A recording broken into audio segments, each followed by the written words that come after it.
atensyon sa Amerika ang mga pumpkin na may muka ni na Barack Obama, John McCain.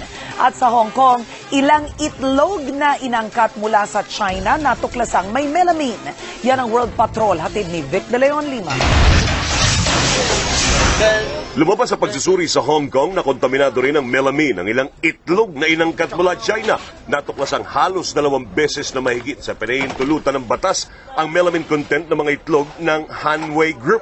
Nakuha naman sa isang lokal na restaurant ang mga itlog ng Jingshan Pengchang Agricultural Product Company na may halo ring melamine. Ayon sa Hong Kong Secretary for Food and Health, posibleng nakuha ang melamine sa patuka na pinakain sa mga manok. Sa Amerika, patok ngayong Halloween ang mga obrang pumpkin. Pero mas pinag-uusapan sa New York ang mga pumpkin na inukita ng muka ng US presidentiables na sina Senator Barack Obama, John McCain.